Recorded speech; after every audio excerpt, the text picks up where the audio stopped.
Bonjour tout le monde, ici Fleur l'éveillée et bienvenue dans mes vidéos intuitives.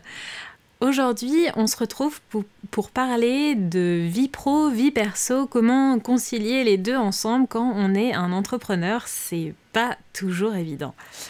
Alors, comment ça se passe? C'est vrai, quand on est entrepreneur, qu'on n'a pas forcément... alors, là, je peux parler un peu plutôt de mon cas où on n'a pas forcément de local dédié à notre activité, que du coup, on travaille depuis la maison et qu'on est entrepreneur. En réalité, cette vidéo, elle marche aussi si vous avez un local, mais voilà, en tout cas, pour clarifier, moi, je n'ai pas de local. Donc, comment je fais, en tout cas, moi, pour allier la vie pro et la vie perso, parce que c'est vrai que c'est pas toujours facile. Tout dépend si vous avez un conjoint. Si votre conjoint travaille lui aussi à la maison ou s'il a des horaires fixes, etc. Mais c'est vrai que quand on est à son compte, généralement, on adore ce qu'on fait. En tout cas, je vous le souhaite. Et c'est génial, et aussi génial que ça puisse être, parfois c'est un peu difficile de faire la distinction entre la vie professionnelle et la vie personnelle, parce que si on fait un métier passion, on a envie clairement de faire ça H24, et parfois c'est compliqué de faire un peu... de trouver le juste milieu pour travailler suffisamment et en même temps ne pas se perdre dans le travail et oublier tout le reste dans notre vie.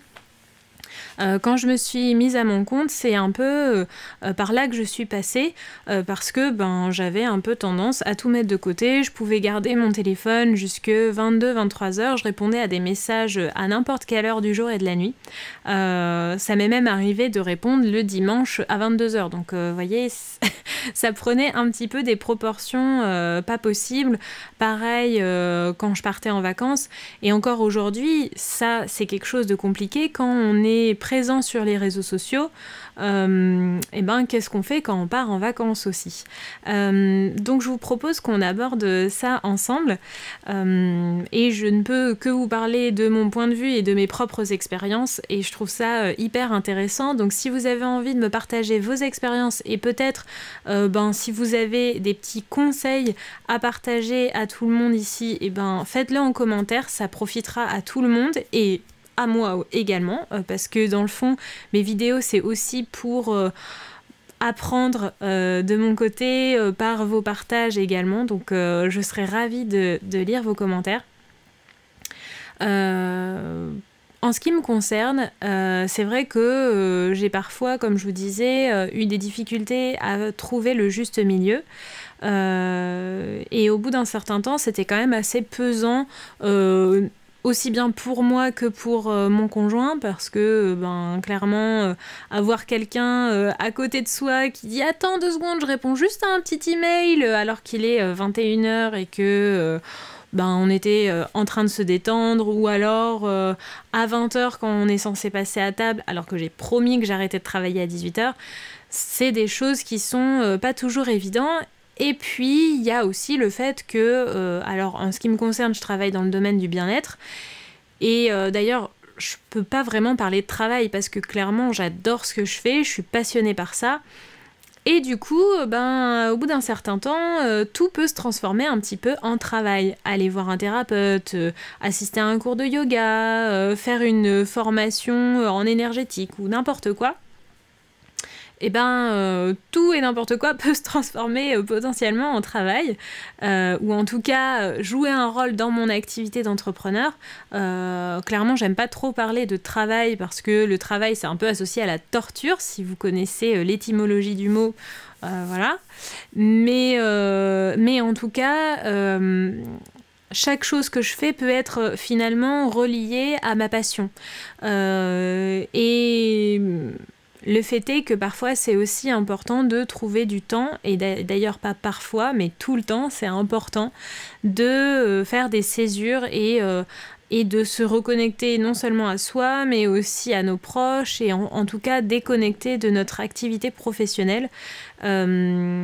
même si on a les meilleures intentions du monde, qu'on veut que notre activité fonctionne, c'est important en fait de faire cette césure. Alors, moi, les options que j'ai trouvées, c'est déjà, première chose, me caler dans mon agenda des périodes où je ne fais rien, ou en tout cas qui ne sont pas prévues à mon activité professionnelle. Par exemple, je vais me noter, je vais me prévoir des moments avec mon mari. Alors, j'essaye de délimiter les journées. Oui, d'ailleurs, je ferais mieux de commencer par là. Déjà, première chose, se fixer en fait des règles sur l'organisation de sa semaine. Donc, par exemple, j'ai décidé de ne pas travailler le week-end, de ne jamais travailler le week-end, sauf si j'organise un événement particulier le week-end, bon, ou une retraite par exemple, mais j'ai décidé que je ne prenais aucun rendez-vous le week-end et que je ne parlais pas de travail le week-end, que je ne travaillais pas le week-end.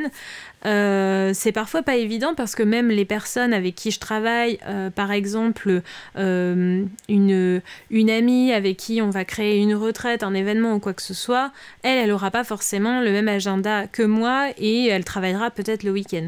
Mais c'est vraiment une règle d'or que je me suis fixée, pas de travail le week-end, pour vraiment délimiter et me dire que le week-end c'est pour moi et pour mon mari, pour mes amis, etc. mais pas pour mon activité professionnelle. Donc ça, c'est la première chose. La deuxième chose que je me suis fixée, parce que ça, c'est un truc que j'ai eu un peu tendance à oublier. En fait, je me suis fait la liste des choses que j'avais vraiment envie de faire au-delà de mon activité professionnelle. Qu'est-ce qui me plaît dans la vie ? Et je me suis...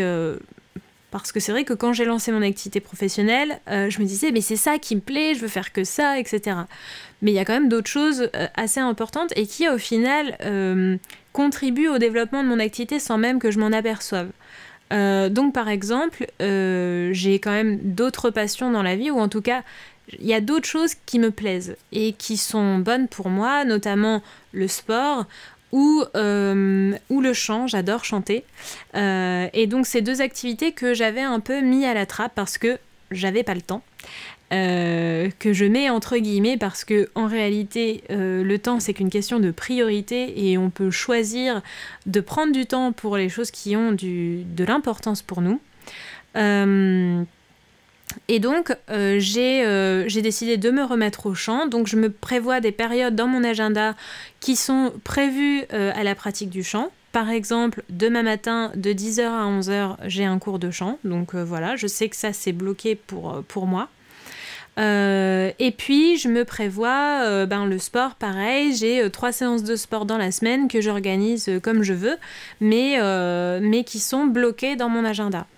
Je prévois aussi des moments, par exemple, de coupure dans la journée. Parce qu'un truc que j'avais vraiment tendance à faire, peut-être vous aussi ça vous arrive, si vous êtes bosseur comme moi, je pouvais commencer à 8h du matin et puis arrêter à 20h le soir. Et en fait, vous savez, quand vous travaillez en entreprise, vous allez faire une pause le matin, puis une pause à midi d'1 heure, ou peut-être des fois 2, et puis une pause à 4h.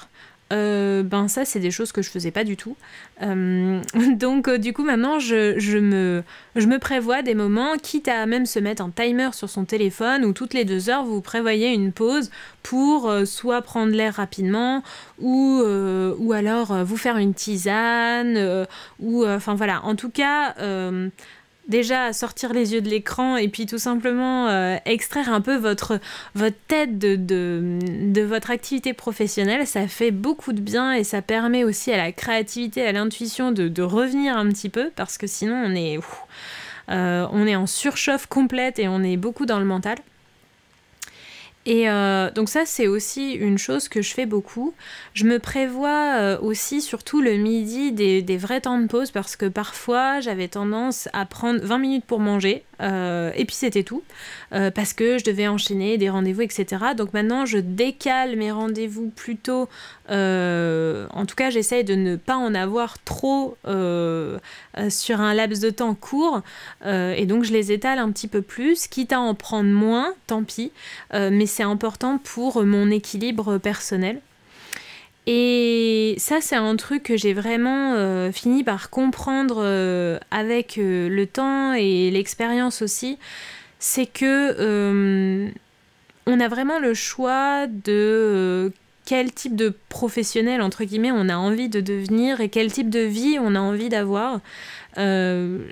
Et oui, mon activité professionnelle a une énorme importance pour moi et j'adore ce que je fais, donc je changerai pour rien au monde. Mais pour autant, j'aime énormément mon mari, je m'aime énormément et j'ai envie d'avoir du temps pour moi, pour mes amis, pour mon mari, pour les autres en fait. Au-delà de mon activité professionnelle, j'en venais presque à ne plus répondre à mes amis tellement je n'avais pas le temps parce que tout était dédié à mon activité professionnelle. Ça, c'est le meilleur moyen de faire un burn-out, très honnêtement. Et oui, on peut faire un burn-out même quand c'est quelque chose qui nous passionne. Et on se sent en fait écrasé sous le poids des choses à faire, etc.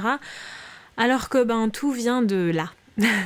Donc, pour moi, c'est vraiment important de trouver ce juste milieu entre la vie pro et la vie perso pour être pleinement équilibré. Et puis, au-delà de ça, oui, effectivement, il y en a qui se dédient à 2000% dans leur activité et qui ne font que ça. Et oui, leur croissance va très loin. Mais je me suis dit aussi, est-ce que j'ai vraiment envie de réussir au point d'oublier tout le reste de ma vie en réalité? Et je me suis dit non. Non, clairement, oui, j'ai envie de m'amuser dans mon activité, j'ai envie que ça fonctionne, j'ai envie de pouvoir en vivre et j'ai des milliards d'idées, de projets dans tous les sens, mais j'arrive à vraiment les mener à bien et en même temps à m'éclater dans ma vie et à prendre du plaisir parce que je ne fais pas que ça justement. Et ça pour moi c'est vraiment, c'est à mon sens primordial.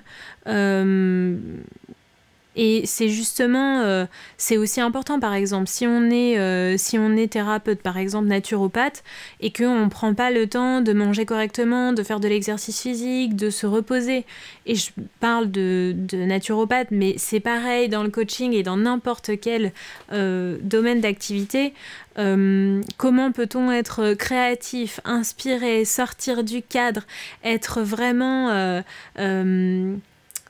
pleinement intuitif, etc. si on est épuisé et que on passe notre vie et notre temps à travailler, même pour un job qui nous passionne, ça me paraît très compliqué. Alors après, effectivement, dans les périodes un peu de rush, entre guillemets, sur une période courte parce que on souhaite vraiment rendre quelque chose rapidement, c'est une chose, mais après, il faut aussi faire la distinction sur la durée.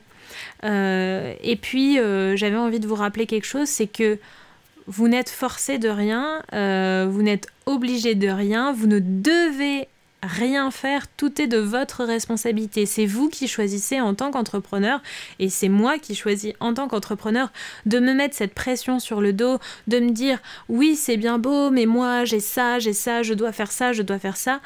Oui mais non, en réalité...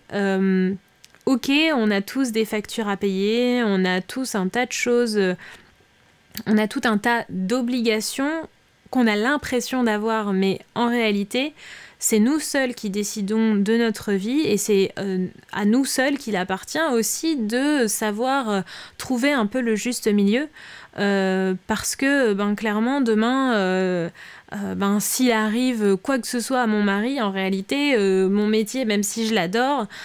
je serais dévastée. Donc, et c'est pas une vraie raison pour laquelle il faut trouver, il faut prendre du temps pour sa vie personnelle, hein, on est d'accord, mais c'est quand même important de l'avoir en tête. Voilà, je pense que j'espère que ça vous aidera de regarder cette vidéo, de repenser à ça et parce que c'est vrai qu'on a vraiment tendance à l'oublier.